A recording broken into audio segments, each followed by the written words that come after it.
Ladies and gentlemen, thanks for joining us today. My name is Matt Anderson. I'm the Chief Operating Officer of the Space Force Association. And today we continue our space warfighting series with the commander of Space Delta 6, Colonel Roy Rockwell. Sir, thanks for joining us today. Absolutely. I'm glad to be here. Super excited to be a Guardian and super excited about this new service we're creating in the United States Space Force. Yeah, it's hard to believe, but it's been 2.5 years since the Space Force was signed into law, with General Raymond becoming the first Guardian. Here we are. We've got 3 field commands established. The Deltas are established, and now, you know, as General Raymond has said many times, we built the car, we're learning how to drive the car, and now we're really getting in to get after the mission. And, you know, current events has put the Space Force front and center with all the other services as well. It's just it's an important mission. And yeah, just taking time today, for those that may not be as familiar with your Delta and the squadrons within it, can you explain to us a little bit how you're organized, and then we'll talk about the mission? Yeah, absolutely. So today, Space Delta 6 is made up of 6 squadrons. We'll stand up 4 additional squadrons this summer, all focused on cyber defense. Okay. And we have 3 squadrons that are assigned to doing space operations, and they provide connect activities. So they're the antennas that connect the rest of the space missions to their vehicles in space. And we have 3 current cyberspace squadrons that are providing active defense to those mission deltas out there in the Space Operations Command. Yeah, and your Delta, your command is on Schriever, correct?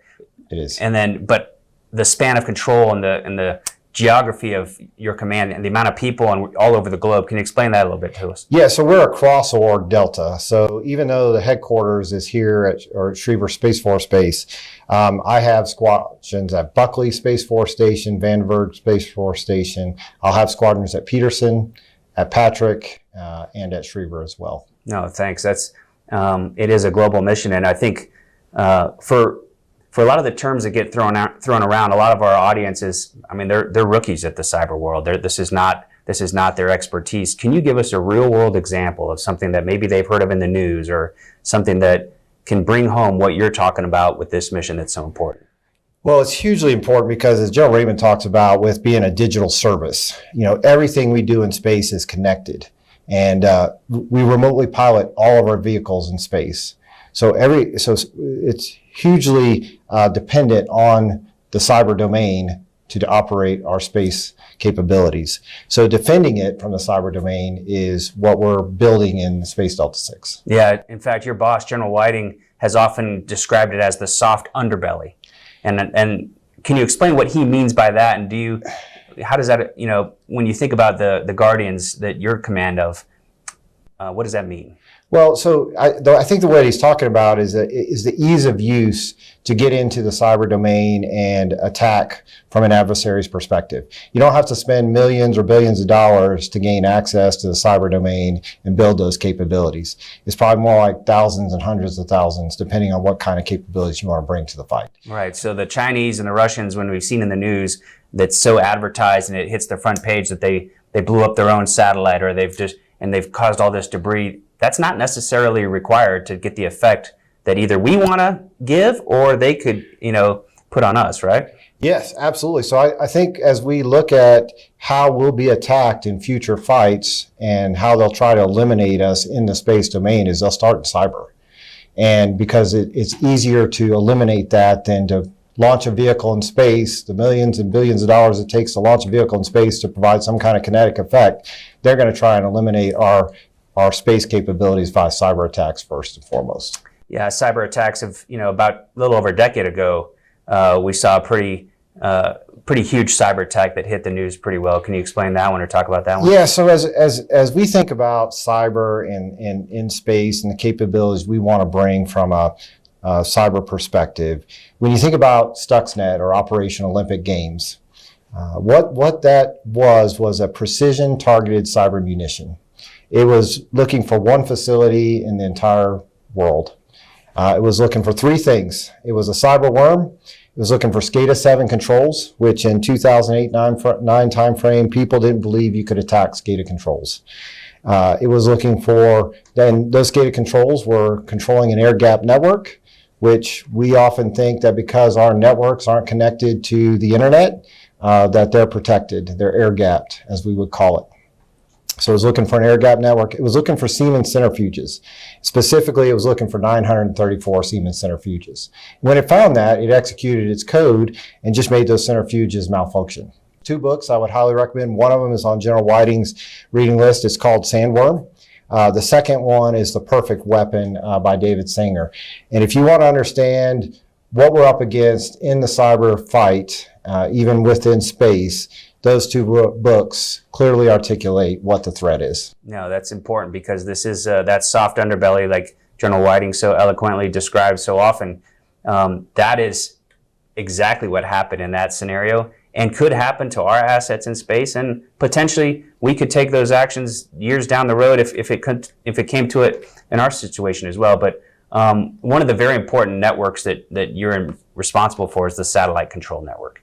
And it is a legacy system. It's been around for a long time. Some people try to dumb it down to explain it to laypersons like it's a landline, or there's a lot of ways to describe it. Can you tell us in layman's terms, what is the satellite control network? So the satellite control network essentially stood up in 1958.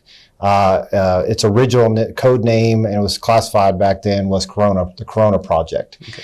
And it was designed to spy on the Russians from space.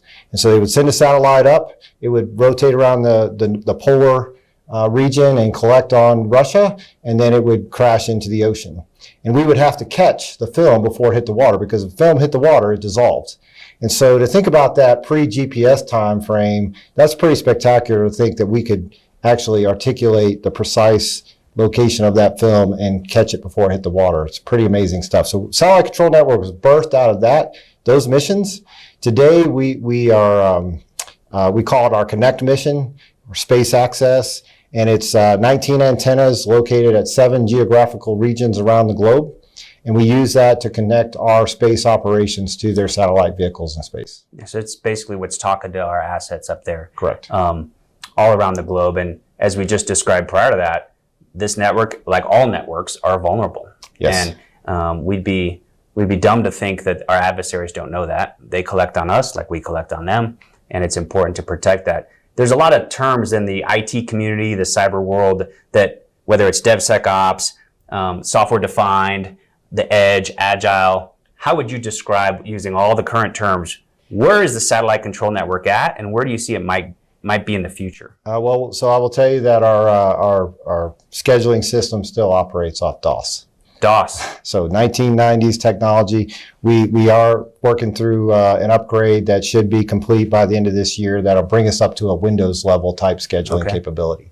So we're still far behind. We have to make a generational leap in modernization for our space mission systems and get us on software defined networks. Not only from being able to defend them from a cyberspace perspective, but also being able to, for training. And so when we think about software-defined networks, today we're on physical networks. All our links are physical. We need those to be virtualized. And every 30, 60, 90 days, we need a new delivery of that space mission system. And it's called containerization. And, we talk about digital twins. And that's what that essentially is a digital twin.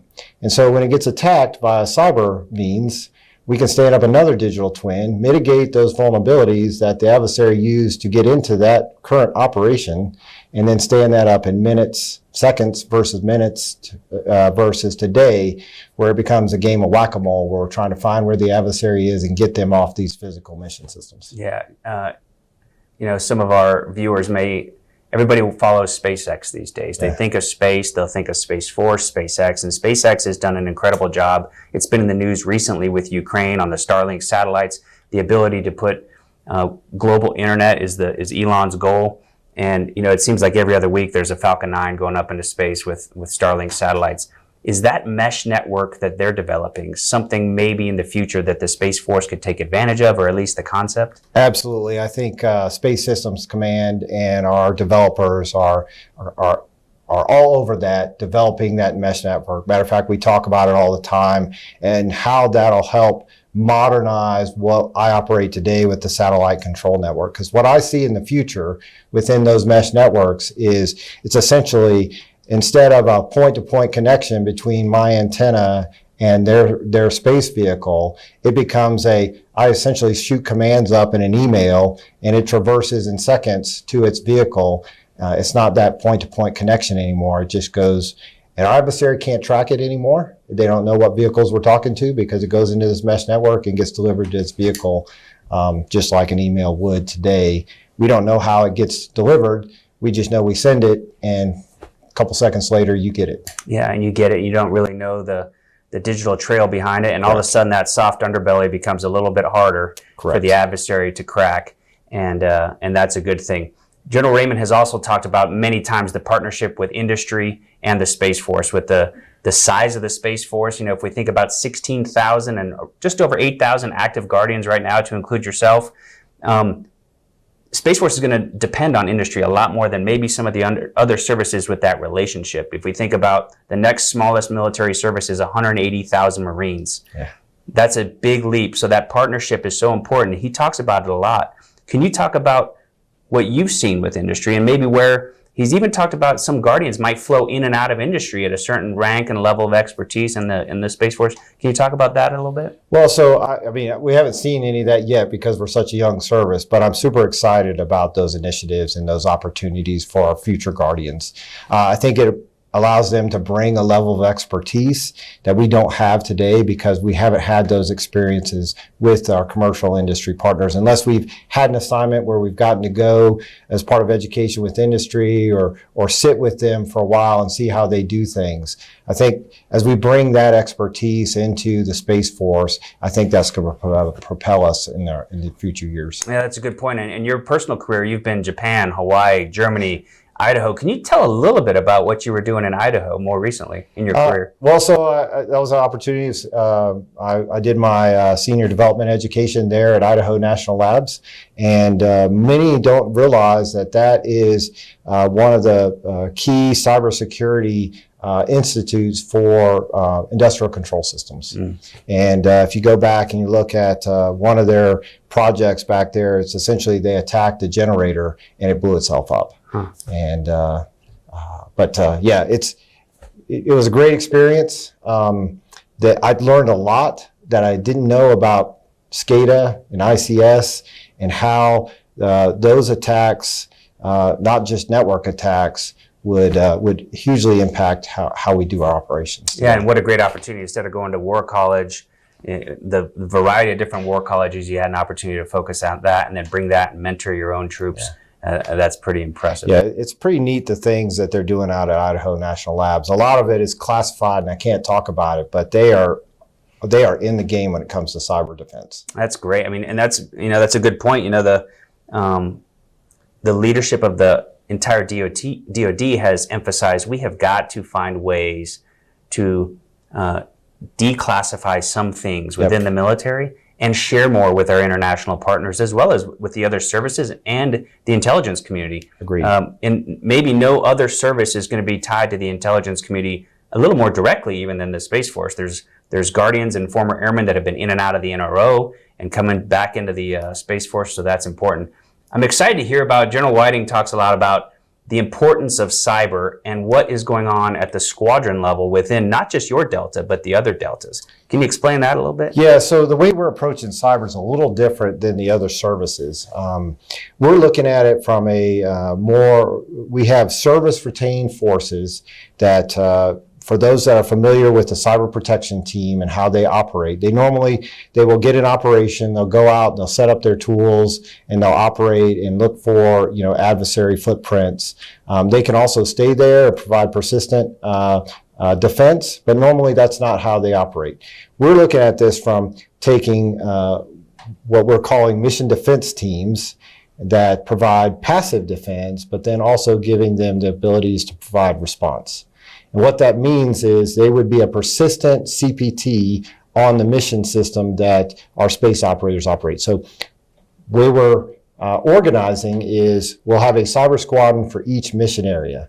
And a Delta is assigned a mission area. So Space Delta 2, they're assigned Space Domain Awareness. Space Delta 3, Space Electronic Warfare. Space Delta 4, they have Missile Warning. Space Delta 5 is our C2.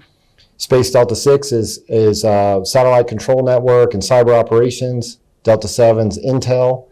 Space Delta 8 is satellite communications and GPS, PNT, precision navigation timing. And then Space Delta 9 is our newest, well, they're just as old as us, but they're our newest mission area called orbital warfare. Yeah. And so each of those deltas, outside of Delta 6 and 7, will have a cyber squadron assigned to protect those mission systems in their mission area. Yeah, and become experts in that mission, sitting next to them, speaking the same language. Yep, I expect our Cyber Guardians to go through the same space operations training as our Space Guardians will go through, because they need to understand and know that terrain better than their space operators in order to defend it properly. Yeah, and some of those experts within those deltas, I know you're really proud of you've got a weapons officer. Yeah. Can you explain what that is and what that might mean? So we'll have our first cyber weapons officer going off to the Air Force's Cyber Weapons School here this summer.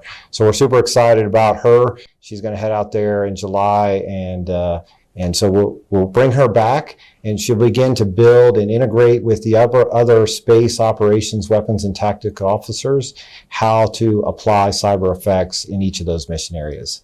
So hugely beneficial. The other part I'm really excited about is as we look at, cyber is an umbrella. I look at cyber as an umbrella. I break it really into three segments, even though there's a lot more. There's the network ops piece as well. But the three segments are really cybersecurity, which is vulnerability management, the health of our networks, and our we call them PIT systems, program IT systems or mission systems, the health of those missions and what are those vulnerabilities on them. Then there's cyber defense, which is defensive cyber operations. That's providing that active defense that we're doing in Delta 6. And then as we mature as a service, I see us bringing offensive cyber capabilities to bear. And maybe it's not offensive cyber capabilities, maybe it's more space operations, non-kinetic effects capabilities that are enabled by cyber and EW. Yeah, so for those that are familiar with the cyber world, they're probably, well then where does Cyber Command fit into this whole thing? How does that, we've got a brand new service, we've got the Space Force, we've got Cyber Command. How does that relationship work? So we take all our orders via Cyber Command, just like all the other services do. We integrate those orders. So part of how we're integrating cyber into space operations is instead of pushing out a CTO to the rest of Space Force, we integrate those cyber tasking orders into the space tasking order, the CSTO process, whether that's with JTFSD or the CIFSIC, and that funnels down to the deltas who have operational control over these cyber squadrons, and they are tasked then to perform those cyber measures. So it's the Delta commander then, not Delta 6, who's responsible for his cyber terrain utilizing these cyber squadrons in the future. Yeah, I know a lot of the services are, I guess it's safe to say, jealous of the Space Force because in your position, in your role, kind of a blend between the old group and the wing from the Air Force mindset, but you get to focus, all you've talked about is mission. Yeah. You get to focus on the mission, and that's really, and I know you're really proud of the mission that your Guardians do. I just, want, before we close here, just give you an opportunity to brag about what you're proud of, maybe some specific things in the Delta or some squadrons that first come to mind. Just wanted to give you that opportunity. Well, I'm hugely proud of all my squadrons. The work that they're doing is laying the foundation of what we'll have in the future is going to pay off hugely. The 65th Cyber Squadron stood up this summer, and getting them focused off of the current COM IT mission that they've done in the past when they were the 614th ACOMs and getting them focused on cyber operations. That's a big one. The 62nd, who will become the 64th this summer, we're realigning the names to align with the Delta they're assigned to. So 64th assigned to Delta 4. They've been hugely important as we've demonstrated the effects that we can bring to defend our space operations.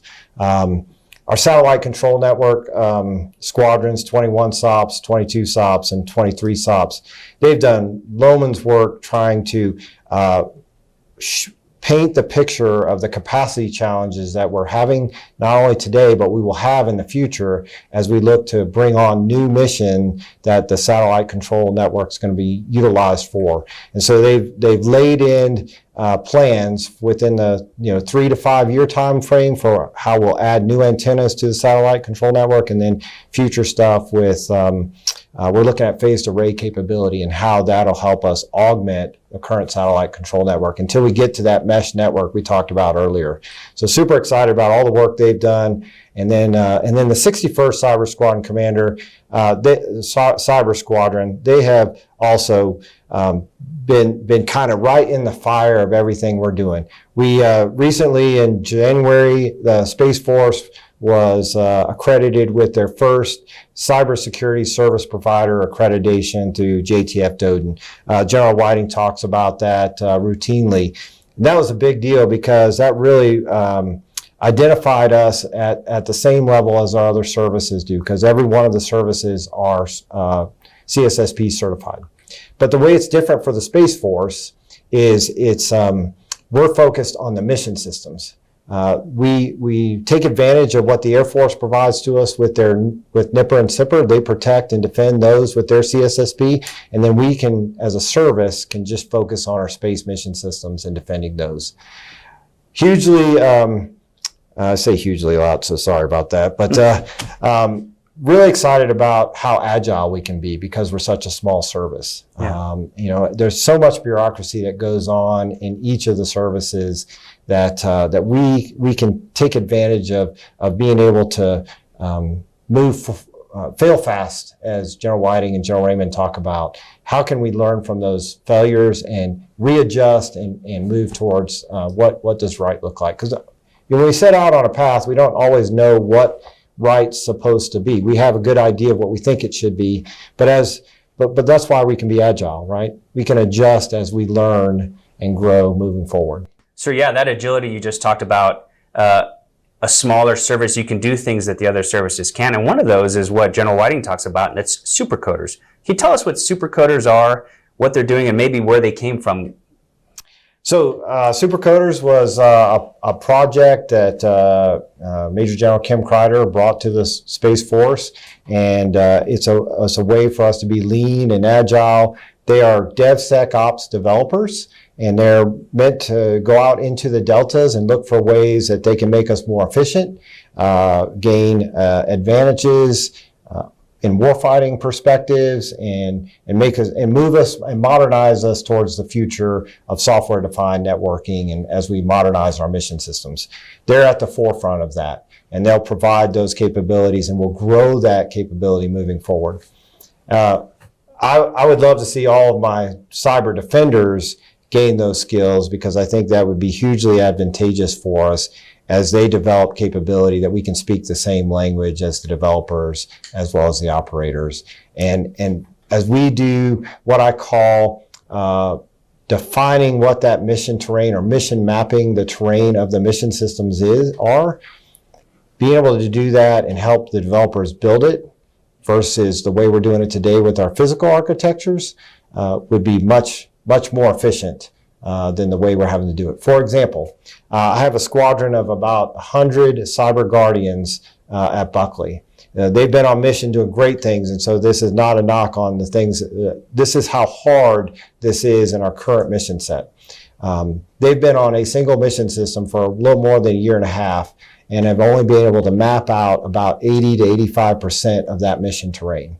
In the future, with Supercoders and with software-defined networks, why I think it's important for our cyber defenders to have those skills is they can help build that new mission mapping area, right? And so they've already, as they build the mission system, they know it. They don't have to go out and relearn it and take all that time to do that with our current architectures as they are. That's huge. And, we've got the new Top Gun movie coming out soon, and Top Gun was born out of the Navy, where they, you practice fighting against each other so that you can be better in war. And we all have heard about HakkaSat before, as with you guys as well. Can you tell us about how maybe HakkaSat and what you just talked about is connected? Well, the HakkaSat event is hugely important to everything we do as we develop our cyber operations. And we've been partnering with SSC to build that capability and partner with DEF CON. And DEF CON thinks that's a really cool event because it's actually learning how we would hack satellites in the future. And so for me, from a defensive perspective, I want to know how our hackers would go about hacking, our ethical hackers from the commercial industry would hack those satellites so I can better defend them. And that's where my operators would come in and be able to take some of those lessons learned from HakkaSat and apply them to defensive cyber operations. Perfect. And you got some Supercoder skills sitting right next to them, and some of that can happen, correct, real time and on the fly, and that's huge. Yep. And they will, as they monitor, the developers can then adjust code as required and be able to collect the data they actually need versus just these mass amounts of data that's coming down off these systems. Awesome. You and I were chatting earlier. You're incredibly proud of your entire Delta and the squadrons, but there's 3 individuals that you wanted to highlight because it's a big deal, and I just wanted to give you that opportunity. Yeah, so our first Cyber Guardian will head off to Cyber Weapons School here this summer in July, so I'm super excited about her. That's Captain Teresa Cameron. She's going to go off and do great things, come back to us after 6 months, and then partner with our space operations weapons officers to build those tactics, techniques, and procedures that we'll leverage in the cyber domain moving forward. There's also 2 other officers coming. All 3 of these officers came out of the 62nd. So you can see the groundbreaking work that the 62nd is doing up at Buckley and Delta 4. Captain Alex Timchenko, he is our first Cyber Guardian to go through riot training or offensive cyber training for Space Force. We have our second Guardian lined up to start this summer. And so we're excited about, they'll go and do a 2-year assignment after their training with the Air Force, and then they'll come back and help us build those offensive cyber capabilities in the future for Space Force moving forward. So super excited. Lieutenant Ottenbacher is that second officer that'll start riot training this summer. So super excited about that and where we're headed in the Space Force. Well, thanks for sharing that. And on behalf of the entire Space Force Association, just want to congratulate you on a great command tour, all the great work Space Delta 6 is doing. Thank you and your family for your service, as well as all the Guardians out there. But sir, thank you very much for your time today. Yeah, really glad to do it. Thanks a lot. I appreciate that.